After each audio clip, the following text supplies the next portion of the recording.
Assalamualaikum warahmatullahi wabarakatuh. Alhamdulillahi rabbil alamin, nahmaduhu wa nasta'inuhu wa nastaghfiruh wa natubu ilaihi wa nastahdi wa na'udzu billahi min syururi anfusina wa min sayyiati a'malina. May yahdihillahu fala mudilla lahu wa may yudlil fala hadiya lahu. Alhamdulillah ala fitratil Islam wa ala kalimatil ikhlas wa ala dini nabiyyina Muhammadin sallallahu alaihi wasallam wa ala millati abina Ibrahim hanifa wa ma kana minal musyrikin. Allahumma bika asbahna wa bika amsayna wa bika nahya wa bika namutu wa ilaikan nusyur. Asyhadu an la ilaha illallah wahdahu la syarika lah wa asyhadu anna Muhammadan abduhu wa rasuluh. Allahumma salli ala nabiyyina Muhammadin wa ala alihi wa sahbihi wa man tabi'ahum bi ihsanin ila yaumiddin, amma ba'd. Kita lanjutkan membaca hadis dalam arba'una hadisan, kullu hadisin fi khamsi khisal. 40 hadis, setiap hadis terdapat 5 hal dalam hadis tersebut, dan kita pagi hari ini baca hadis dengan nomor urut 19 yang diberi judul oleh muallif Khisalun takunu sababan fi dukhulil jannah. Beberapa hal yang menjadi sebab seseorang masuk ke dalam surga.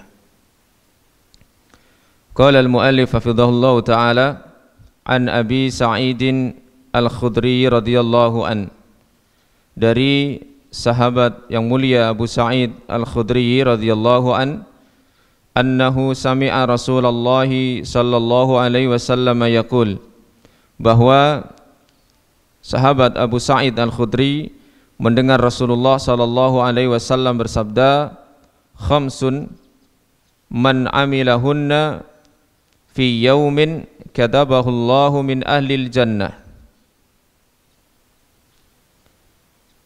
Ada 5 perkara, 5 amalan, barang siapa yang mengamalkan 5 hal tersebut dalam satu hari, katabahullahu min ahlil jannah, Allah akan catat ia sebagai penduduk surga.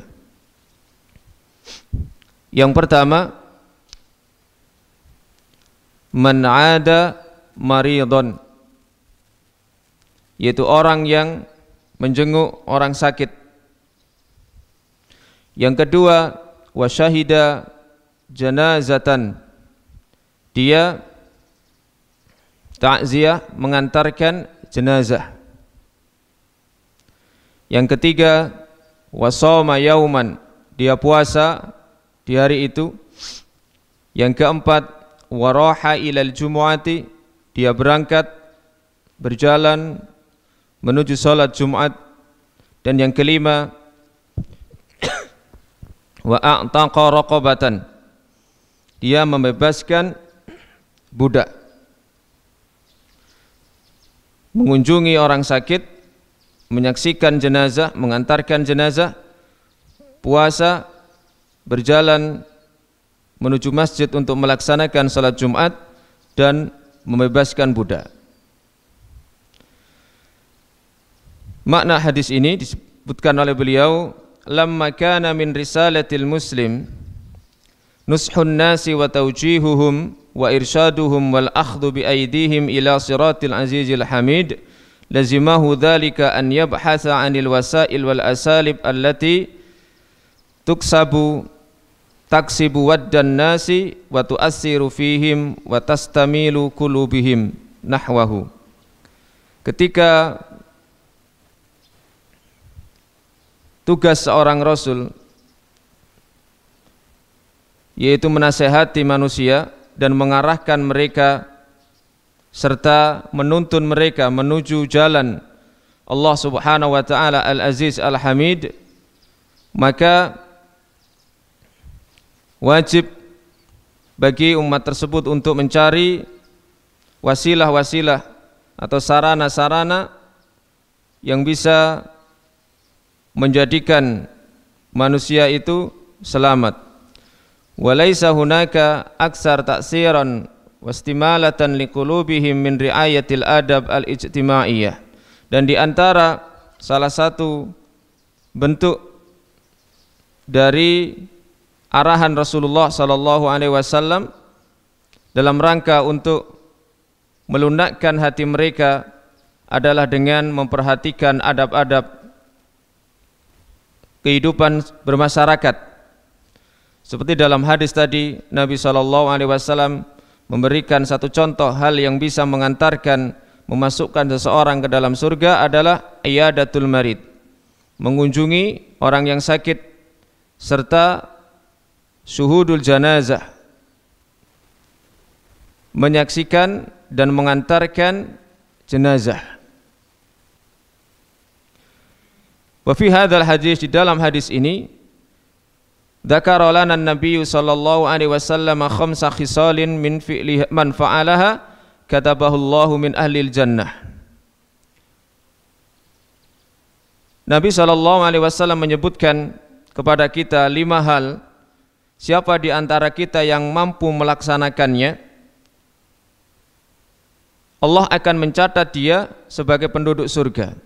Idza amilaha fi ayyi yaumin kana, jika dia lakukan di hari apapun. Yang pertama, iyadatul marid, mengunjungi orang yang sakit. Faman zara maridan walau ajnabiyan kana, siapa yang mengunjungi orang yang sakit walaupun dia orang yang sakit itu orang yang tidak dia kenal, kana mimman yuktabu lahu al-jannah, dia termasuk orang yang dicatat baginya surga. Wa qad shahha 'anir Rasul sallallahu alaihi wasallam ahadisu adidah fi fadli ziyaratil marid, dan hadis yang sahih dari Rasul sallallahu alaihi wasallam dalam beberapa jumlah hadis tentang keutamaan mengunjungi orang yang sakit. Di antaranya adalah yang diriwayatkan oleh Imam Muslim, man 'ada maridan lam yazal fi khurfatil jannah hatta yarji'a, siapa yang mengunjungi orang sakit maka dia senantiasa berada di dalam pintu masuk surga sampai dia kembali. Ai fi basatiniha, dia masuk ke dalam taman-tamannya. Wa fi riyadhiya bal huwa fi fadlin azimin wa sawabin jammin, bahkan dia memiliki pahala yang sangat besar. Di dalam hadis yang lain, Rasulullah sallallahu alaihi wasallam juga memberikan kabar gembira keutamaan orang yang mengunjungi saudaranya yang sakit, orang yang sakit. Barang siapa yang mengunjungi orang sakit di pagi hari, maka 70.000 malaikat akan istighfar untuknya sampai sore hari. Barang siapa yang mengunjungi orang yang sakit sore hari, maka 70.000 malaikat akan istighfar untuknya sampai pagi harinya. Dan di dalam hadis yang lain pula Nabi sallallahu alaihi wasallam memberikan kabar gembira pula, man 'ada maridan aw zara akhan lahu fillah, barang siapa yang mengunjungi orang sakit atau saudaranya karena Allah, nadahu munadin, maka malaikat akan menyerunya, antibta wa taba mamsyaka wa tabawwa'ta minal jannati manzilan, sungguh baik, bagus niat perjalananmu, dan berarti engkau telah menyiapkan tempat tinggal di surga kelak. Hadis riwayat Imam At-Tirmidzi. Kemudian wa yustahabbu lil aidi an yastanna bi sunnatihi sallallahu alaihi wasallam, termasuk di antara etika adab ketika seseorang mengunjungi orang yang sakit, dia dianjurkan untuk mencontoh sunnah Nabi sallallahu alaihi wasallam. Di antaranya adalah minat takhfif fiha, dia meringankan ziarahnya, artinya tidak berlama-lama ketika mengunjungi orang yang sakit. Karena orang yang sakit bisa jadi dibutuhkan waktu lebih banyak untuk istirahat. Sehingga termasuk di antara etika adab yang perlu diperhatikan para penjenguk adalah sesingkat mungkin, sehingga tidak sampai menjadikan orang yang sakit tersebut semakin payah, semakin lelah karena melayani orang-orang yang mengunjunginya ketika waktunya panjang. Yang kedua, wakhtiyaru waktiha, memilih waktu yang tepat. Memilih waktu yang tepat di mana orang yang sedang sakit merasa nyaman ketika dikunjungi. Misalnya waktu-waktu sudah diperkirakan selesai istirahat, sore misalnya. Kemudian juga waddu'a lil marid, mendoakan orang yang sakit yang dikunjungi. Nabi SAW dalam hadis beliau yang sahih bersabda, man 'ada maridhan lam yahdur ajaluhu, barang siapa yang menjenguk orang sakit yang ajalnya tidak hadir, artinya Allah tidak menetapkan kematian orang tersebut, belum menetapkan kematian bagi orang tersebut, kemudian faqala indahu sab'a mirarin, dia mendoakan, membaca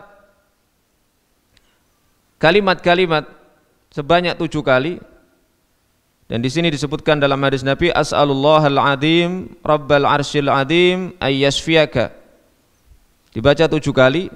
Ketika kita mengunjungi orang yang sakit, kita bacakan di sampingnya, as'alullahal azim rabbal arsyil azim an yashfiyak, aku mohon kepada Allah, zat yang maha agung, pemilik arsy yang agung, kiranya Allah menyembuhkan engkau. As'alullahal azim rabbal arsyil azim an yashfiyaka atau ay yashfiyaka, dibaca 7 kali.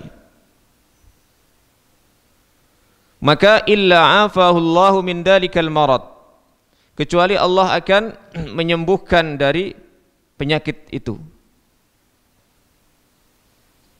Atau dengan memberikan hiburan bahwa sakit itu adalah termasuk di antara cara Allah membersihkan dosa-dosa dengan mengatakan la ba'sa tahurun insyaallah, tidak usah khawatir, tidak usah risau, tidak masalah, mudah-mudahan tahur.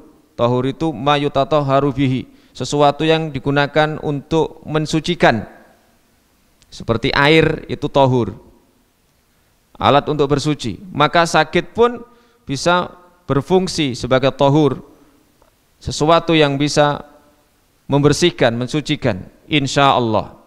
Sehingga ini menjadi motivasi bagi orang yang sakit untuk bersabar, ikhlas, ridha terhadap ketetapan Allah Subhanahu wa taala.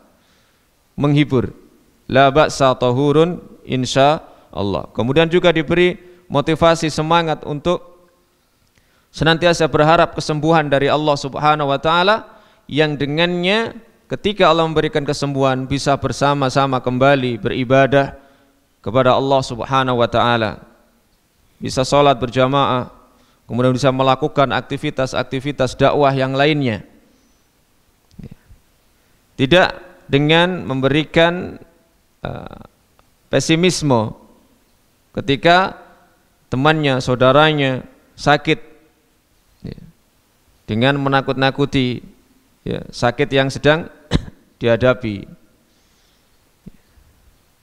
Ini termasuk di antara bentuk adab atau etika yang perlu diperhatikan bagi para penjenguk orang yang sakit. Khawatir kalau tidak diperhatikan hal-hal tersebut, maka justru akan memudaratkan orang yang sakit, tidak malah terhibur, tidak malah nyaman, tapi malah justru semakin menjadi beban, dan naudzubillah kalau sampai menjadikan sebab parahnya sakit yang diderita menjadi semakin parah. Maka mengunjungi orang yang sakit ini menjadikan seseorang mendapatkan kabar gembira katabahullahu min ahlil jannah. Allah akan catat dia sebagai penduduk surga. Yang kedua, syuhudul janazah. Ada dua istilah dalam fikih yang mirip dengan harokat yang berbeda. Ada janazah, ada jinazah. Sebagian ulama mengatakan janazah, jenazah maknanya sama. Ya, orang yang meninggal, fisiknya orang meninggal namanya jenazah. Janazah dengan harokat fathah. Ada yang jinazah. Kalau jenazah itu fisiknya orang yang meninggal, mayat, jinazah itu adalah tempat diletakkannya jenazah tersebut. Ini dalam istilah fikih agak dibedakan. Tapi ya, secara umum sama, jenazah dengan jinazah. Syuhudul janazah yahduruha wa yusalli 'alaiha. Yang dimaksud dengan syuhudul janazah, menyaksikan jenazah ini yang menghadiri, menyolatinya. Falahu mau'udun Nabi sallallahu alaihi wasallam hina idzin. Maka dia mendapatkan sesuatu yang dijanjikan oleh Nabi sallallahu alaihi wasallam. Wa qad ta'addadatil ahadits fi fadlis salati 'alal janazah wa tibaiha. Dan ada beberapa hadis yang menyebutkan tentang keutamaan orang yang mensolati jenazah dan mengantarkannya. Maka secara umum makna syuhudul janazah itu adalah dia ikut menyolati sekaligus mengantarkannya. Bukan sekedar dia tengok-tengok ya, di rumah duka dan tidak ikut menyolatinya. Nah, apalagi yang meninggal ini adalah orang soleh, seorang ulama atau orang yang ahli ibadah. Nabi SAW bersabda, manittaba'a janazata muslimin, siapa yang menyaksikan jenazah muslim, seorang muslim, imanan wahtisaban, dilandasi dengan keimanan dan mengharap pahala, wa kana ma'ahu hatta yusalla 'alaiha, dan dia tetap di situ sampai salat, wa yafrugha min dafniha, kemudian sampai dia ikut memakamkannya, fa innahu yarji'u minal ajri biqirataini, maka dia pulang dengan membawa pahala sebesar 2 qirat. Kullu qiratin mislu Uhudin, setiap qirat itu seperti Uhud, gunung Uhud. Wa man shalla 'alaiha summa raja'a, tapi barang siapa yang salat saja kemudian dia pulang, tidak ikut mengantarkan sampai ke pemakaman selesai, qabla an tudfana, sebelum dimakamkan, fa innahu yarji'u biqiratin, maka sesungguhnya dia hanya pulang dengan membawa 1 qirat. Keutamaan orang yang ikut menyolati jenazah kemudian mengantar sampai selesai dimakamkan jenazah tersebut mendapatkan 2 qirat, ya, sebesar 2 gunung Uhud. Siapa yang hanya sekedar menyolati saja, mungkin karena ada udzur, ada keperluan, maka dia pun mendapatkan hanya 1 qirat. Hadis riwayat Imam Bukhari. Dan di sini dikhususkan oleh Nabi jenazah muslim, jenazah seorang muslim, ya, bukan yang orang kafir. Masalah menghadiri pemakaman orang kafir, ini para ulama beda pendapat, ya. Ada yang memutlakkan tidak boleh sama sekali, ada yang dilihat siapa yang meninggal, ya. Yang tidak dibolehkan, sepakat para ulama, adalah mendoakan jenazah orang kafir, mendoakan atau memintakan ampunan kepada Allah bagi jenazah orang kafir tersebut, maka itu diharamkan.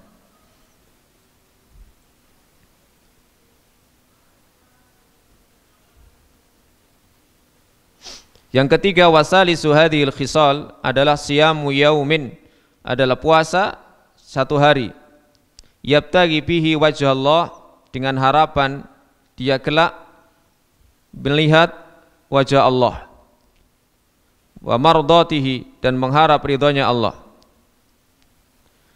Nabi SAW bersabda, wa man shoma yauman ibtigha'a wajhillah, siapa yang puasa sehari saja dengan harapan melihat wajah Allah, khutima lahu biha dakhalal jannah, ditetapkan baginya dengan puasa tersebut, ya, dia masuk surga. Berarti ini adalah hadis yang sifatnya umum, puasa apapun, baik ya puasa sunnah, lebih-lebih puasa yang wajib.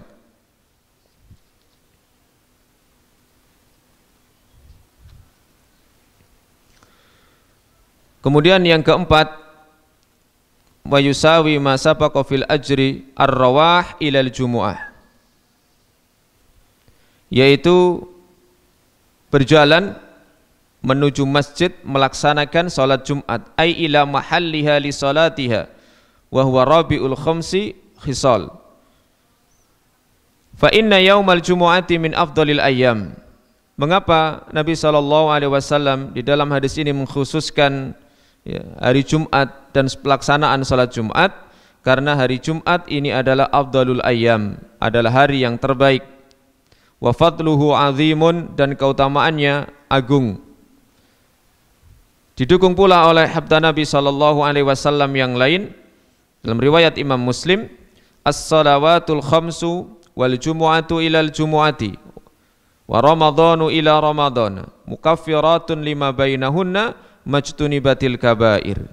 Salat 5 waktu, satu Jumat ke Jumat berikutnya, Ramadan ke Ramadan berikutnya, sebagai penebus, penggugur dosa-dosa, di antaranya selagi dosa-dosa besar ditinggalkan. Dan Nabi SAW menyebutkan dengan kata raha bermakna masya, berjalan. Ini memang memiliki makna lebih dibandingkan dengan orang yang tidak melakukan perjalanan dengan kakinya, ya, misalnya dengan kendaraan, ya. Ada keutamaan khusus bagi mereka yang menempuh perjalanan menuju masjid dengan jalan kaki, walaupun tidak ada larangan seseorang yang ke masjid dengan mengendarai kendaraan yang dimilikinya, tapi ada keutamaan khusus bagi mereka yang melakukan perjalanan dengan jalan kaki. Kemudian berikutnya yang kelima, yang terakhir adalah wa akhiru hadhil khisal al-khams, adalah itqu raqabatin mu'minah. Nabi SAW menyebutkan man a'taqa raqabatan, siapa yang membebaskan budak. Yang dimaksud raqabah di sini adalah mukminah, budak yang mukmin. Karena ada kalanya secara umum Nabi ya, memerintahkan membebaskan budak begitu saja, berarti bebas. Tetapi ketika ada pengkhususan di situ, raqabah mukminah, maka berarti khusus budak yang beriman kepada Allah Subhanahu wa taala. Hal ini dikuatkan pula dalam hadis yang sahih dari beliau sallallahu alaihi wasallam, riwayat Imam Bukhari, man a'taqa raqabatan muslimatan, siapa yang membebaskan seorang budak muslimah, a'taqallahu bikulli udwin minhu udwan minan nar, maka Allah akan bebaskan dari setiap bagian anggota tubuh dari budak tersebut, anggota tubuhnya dari neraka, hatta farjahu bi farji, sampai ya, alat kelaminnya dengan kelaminnya. Maksudnya ketika seseorang itu membebaskan budak, dan budak itu dibebaskan secara utuh, mulai ujung rambut sampai ujung kaki, maka seseorang yang membebaskan budak itu, Allah akan juga membebaskan dirinya dari api neraka, dari ujung rambut sampai ujung kaki, sebagaimana dia telah membebaskan budak tersebut dari ujung rambut sampai ujung kaki.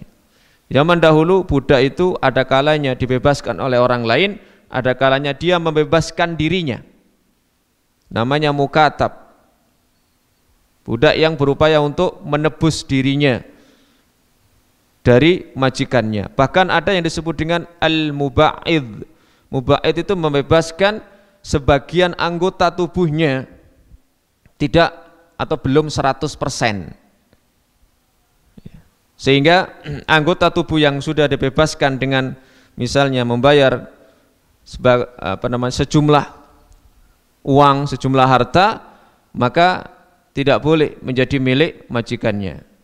Jadi ada budak yang muba'id. Muba'id itu membebaskan sebagian anggota tubuhnya, tidak 100%.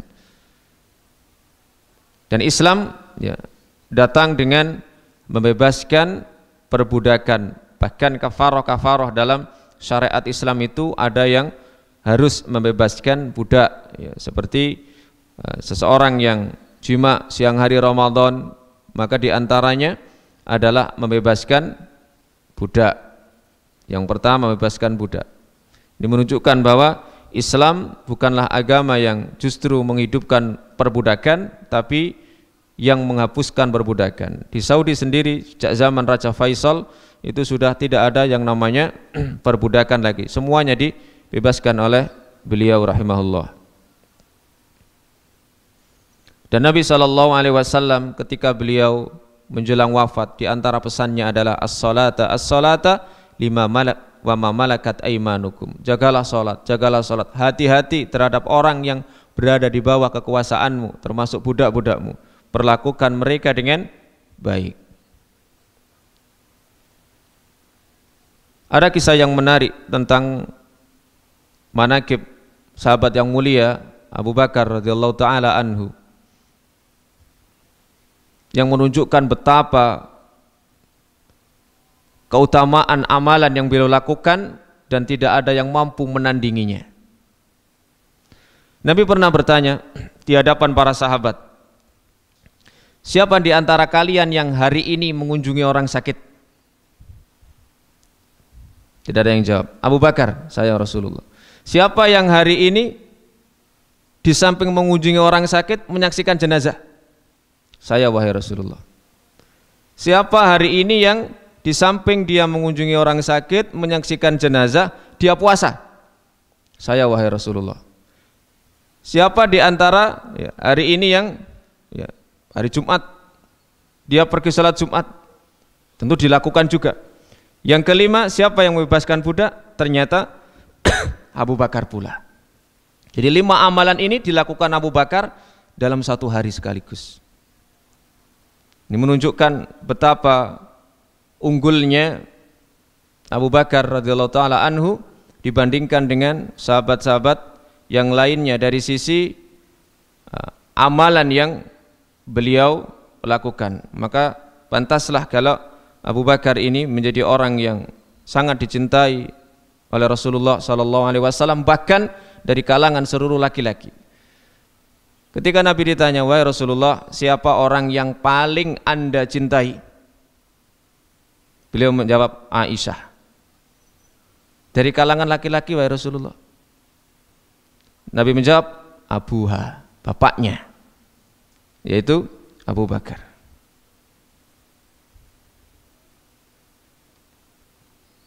Dan pembahasan terakhir, yaitu pelajaran dari hadis ini tentang yang pertama, sa'atu rahmatillahi ta'ala wa taisiruhu ala ibadihi, luasnya rahmat Allah dan kemudahan Allah atas hambanya. Haitsu lam yukallifuhum minal amal ma yu'jizuna min fi'lihi ma ya'jizuna an fi'lihi, di mana Allah tidak memberatkan mereka dengan suatu amalan yang mereka lemah untuk melaksanakannya. Tadi Nabi SAW memberikan pilihan-pilihan 5 hal, silakan dilakukan salah satu, mana yang mampu. Ya, kalau Abu Bakar dalam satu hari diringkes semuanya, 5 amalan itu dilakukan semuanya. Kita mungkin hanya mampu 1 kali, ya. Bisa saja mengunjungi orang sakit, atau mungkin pas hari Jumat pergi Jumatan, atau menghadiri jenazah. Kemudian yang kedua, yang bagi lil muslimi an yakhrisa ala tahalli bi kulli ma huwa nafi'un wa mufidun lahu fid dunya wal akhirah. Sudah selayaknya bagi seorang muslim memiliki semangat untuk mengisi hari-harinya dengan sesuatu yang manfaat, berfaedah baginya di dunia dan di akhirat. setiap kesempatan seseorang beramal saleh yang dengannya Allah Subhanahu wa taala memberikan keutamaan, apalagi di dalam hadis disebutkan Allah akan catat menjadi penduduk surga, maka hendaknya kita berupaya untuk menggunakan kesempatan itu untuk melakukannya. Dan yang ketiga, tahsisu hadhil khams isyaratun ila ahammiyatiha wa fadliha. Pengkhususan 5 hal ini menjadi isyarah penting dan utamanya 5 hal ini. Wa illa fahunaka minal fadail wal a'mal. Sebab jika tidak, maka di sana ada amalan-amalan lain yang utama, ma yuaddi ila dukhulil jannah, apa yang bisa menjadikan seseorang masuk ke surga. Sehingga falaisal muradu idan minal qasri wal hasr.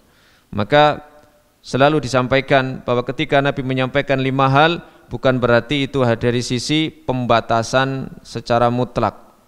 Kalau bukan 5 ini tidak ada yang bisa masukkan surga, tidak. Tetapi ini sesuatu yang penting. Karena perlu diketahui ketika Nabi SAW itu menyampaikan hadis, beliau dengan pertanyaan sama bisa jadi jawabannya berbeda. Dengan pertanyaan yang sama dari sahabat yang berbeda, jawabannya juga berbeda. Nabi pernah ditanya, ayyul a'mali afdal, amalan apa yang paling baik? Maka beliau saat itu menyebutkan birrul walidain, berbakti kepada kedua orang tua. Nah, para ulama menjelaskan di dalam hadis yang lain juga beliau menyampaikan bukan birrul walidain, as-salatu ala waktiha, salat ya, pada waktunya. Tidak sampai mengulur-ngulur waktu.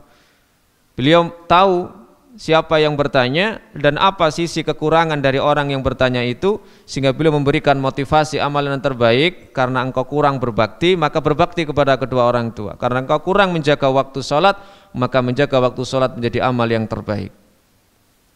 Demikian ya, secara psikologi Nabi benar-benar mengetahui siapa yang bertanya, sehingga tepat apa yang beliau sampaikan, memperbaiki ya, amaliyah dari orang yang bertanya tersebut.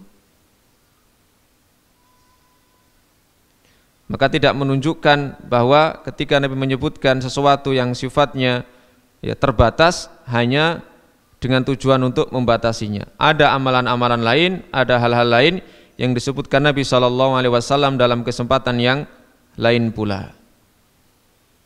5 hal tadi, yang pertama adalah mengunjungi orang sakit, menghadiri jenazah, menyolati dan mengantar sampai ke pemakaman, berpuasa, kemudian berjalan menuju masjid melaksanakan salat Jumat dan membebaskan budak. Dan yang terakhir, bahwa amalan seseorang itu memiliki kemampuan masing-masing dalam beramal. Allah membagi amalan kita sesuai dengan seperti Allah membagi rizki kita. Ada orang yang diberi kemampuan untuk puasa, Masya Allah ya, puasa sunnahnya tidak pernah putus. Tetapi dari sisi yang lain ya, mungkin sedekahnya biasa-biasa saja. Kemudian ada yang suka mengunjungi orang yang sakit ya, tetapi dari sisi amalan yang lain biasa.